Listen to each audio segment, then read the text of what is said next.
Hello everyone, welcome back to my YouTube channel Nursing to NOSET. I hope you all doing well. और आज की video है entrance exam 2024 के लिए। जो बच्चे बीएससी नर्सिंग की प्रिपरेशन कर रहे हैं, चाहे वो किसी भी इंस्टीट्यूट के लिए कर रहे हैं, एम्स के लिए कर रहे हैं, बिहार के लिए कर रहे हैं, राजस्थान के लिए कर रहे हैं, उत्तराखंड, यूपी, एनीथिंग, किसी भी बीएससी नर्सिंग एंट्रेंस एग्जाम की अगर वो प्रिपरेशन कर रहे हैं तो आज की वीडियो उन सभी के लिए बहुत ही ज्यादा हेल्पफुल है, क्योंकि आज की वीडियो का टॉपिक है most important books for BSc nursing entrance exam 2024। तो जो बच्चे एंट्रेंस एग्जाम की तैयारी करना चाहते हैं या वो बीएससी नर्सिंग करना चाहते हैं 2024 में और अभी वो 12th क्लास में है, तो उन सभी के लिए ये वीडियो बहुत ज्यादा हेल्पफुल है। तो चलिए स्टार्ट करते हैं आज की वीडियो। Most important books. तो मोस्ट इंपॉर्टेंट सबसे पहले आपका टफेस्ट सब्जेक्ट है जो है फिजिक्स। तो फिजिक्स को लेके इस बार भी बहुत ही ज्यादा कंफ्यूजन था और बहुत ही ज्यादा हार्ड ऐसा स्टूडेंट्स को लगा कि पेपर आया हुआ था फिजिक्स का।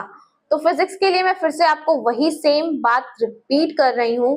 फिजिक्स के लिए आपको एक तो सारे फॉर्मूले लर्न होने चाहिए, तो दूसरी चीज है आपको बुक से क्वेश्चन करना है। तो एनसीईआरटी पढ़ना तो काफी टफ है फिजिक्स की, ठीक है। तो इसके लिए मैंने आपको एक बुक रिकमेंड की थी लास्ट ईयर भी बहुत सारे स्टूडेंट्स को। आई डोंट नो कि उन्होंने वो फॉलो किया था या नहीं किया था, बट इस साल अगर आपको एंट्रेंस एग्जाम क्लियर करना है, क्वालिफाई करना है और एडमिशन लेना है, तो उसके लिए आपको बुक पढ़नी पड़ेगी फिंगर टिप्स बुक आती है फिजिक्स की। एमसीक्यूज होते हैं उसके अंदर सारे, और उसका जो लेवल होता है ना वो same as it is level होता है जो आपका बीएससी नर्सिंग एंट्रेंस एग्जाम का लेवल होने वाला है। तो जो स्टूडेंट्स बीएससी नर्सिंग एग्जाम को क्वालिफाई करना है, और सिर्फ फिंगर टिप्स पढ़ने से आपका बीएससी नर्सिंग क्लियर नहीं होगा। अगर आप नीट की प्रिपरेशन कर रहे हो तो उसके लिए भी वो बहुत ही ज्यादा हेल्पफुल है। तो जो भी स्टूडेंट्स अगर फिजिक्स उनको टफ लगती है तो सबसे पहले आप फिजिक्स के सारे फॉर्मूले लर्न कीजिए, फिर फिंगर टिप्स के सारे एमसीक्यू स्टार्ट कर दीजिए, ठीक है। अभी आपके पास जो लोग ड्रॉप कर चुके हैं उनके पास पूरा एंटायर ईयर पड़ा हुआ है, तो आप फिंगर टिप्स आज से ही स्टार्ट कर दो।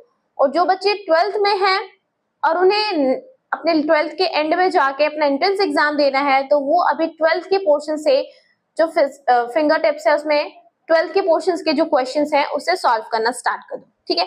तो फिजिक्स के लिए आपको सिर्फ एक बुक है, दैट इज फिंगर टिप्स।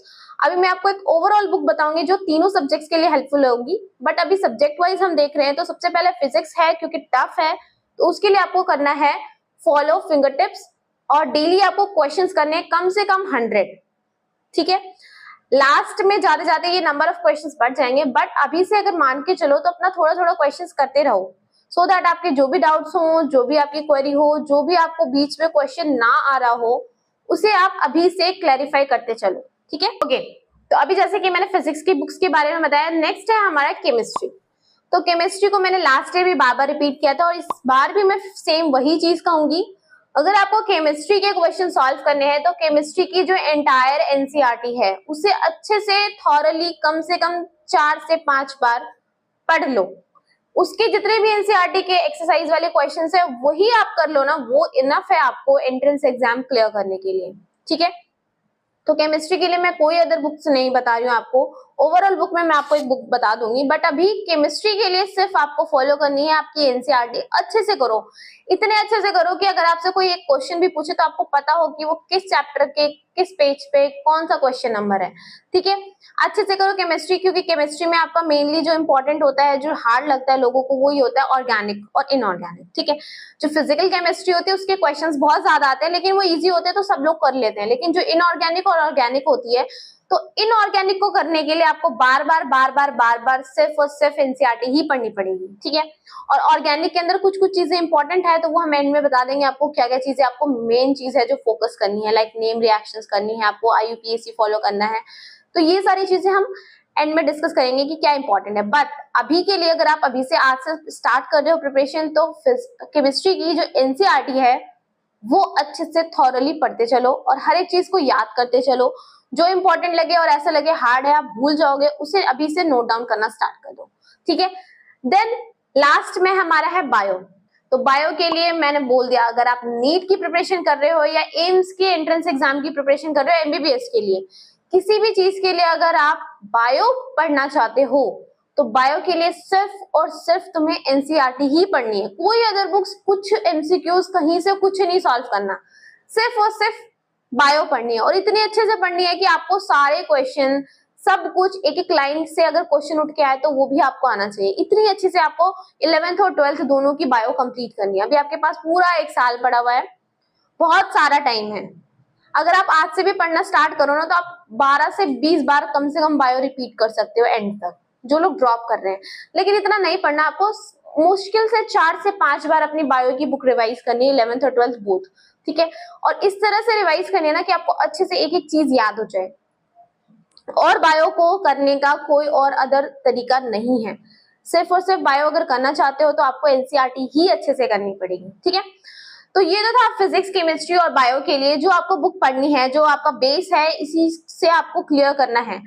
दूसरी चीज है कि एमसीक्यूज को करने से ऐसा माना जाता है कि जितने ज्यादा एमसीक्यूज, जितने ज्यादा नंबर ऑफ क्वेश्चंस करोगे, उतना ज्यादा आपका जो थ्योरी है, वो डाउट्स है, वो सब आपके क्लियर होंगे। तो उसके लिए मैं आपको एक बुक बता रही हूँ, एमटीजी बुक आती है, प्रीवियस ईयर जो नीट के क्वेश्चंस होते हैं उनकी एक कंपाइल्ड बुक होती है एमटीजी के नाम से। उस बुक को आप फॉलो कर सकते हो बीएससी नर्सिंग एंट्रेंस एग्जाम की प्रिपरेशन करने के लिए। अगर आपकी ये 3 बुक्स कंप्लीट हो जाए तो फिजिक्स और बायो और केमिस्ट्री की एनसीईआरटी, ये 3 बुक अगर आपकी कंप्लीट हो गई है और उसके बाद आपको एमसीक्यू प्रैक्टिस करनी है तो आप नीट के प्रीवियस ईयर क्वेश्चन उठाओ और उनसे प्रैक्टिस स्टार्ट कर दो, ठीक है। एमटीजी बुक आती है। फिंगर टिप्स की आपके बायो की भी बुक आती है, अगर आपको बायो के एमसीक्यूज की प्रैक्टिस करनी है तो आप फिंगर टिप्स से भी कर सकते हो, ठीक है। तो ये तो थे आपके सारे इंपॉर्टेंट बुक्स।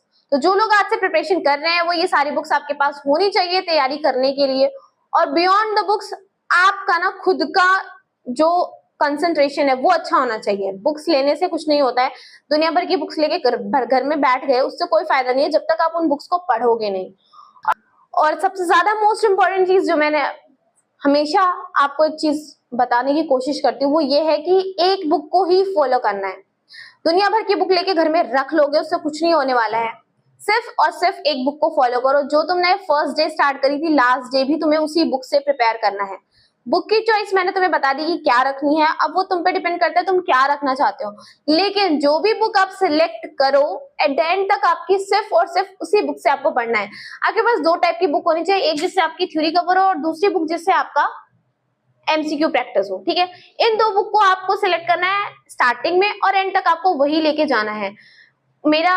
मेरी क्लास का टॉपर है वो ये बुक पढ़ रहा था, उसने कोचिंग क्लियर करी है, वो कोचिंग जाते उसने ये बुक पढ़ी है। तो सारी बुक्स लेके नहीं बैठना है, सिर्फ और सिर्फ अपना एक बुक सेलेक्ट कर लो और उसी बुक को एंटायर ईयर आपको पढ़ना है, ठीक है। आई होप कि ये वीडियो आपको अच्छी लगी होगी और आपको कुछ ना कुछ इससे हेल्प जरूर मिलेगी। अगर आप ये बुक्स को ही फॉलो करोगे तो मैं आपको गारंटी दे रही हूँ आप एग्जाम क्लियर कर सकते हो। लेकिन बुक लेने से मतलब नहीं, उस बुक को पढ़ना भी पड़ेगा। जितनी बार मैंने बोला उतनी बार पढ़ना पड़ेगा, ठीक है। Thank you for watching, bye bye.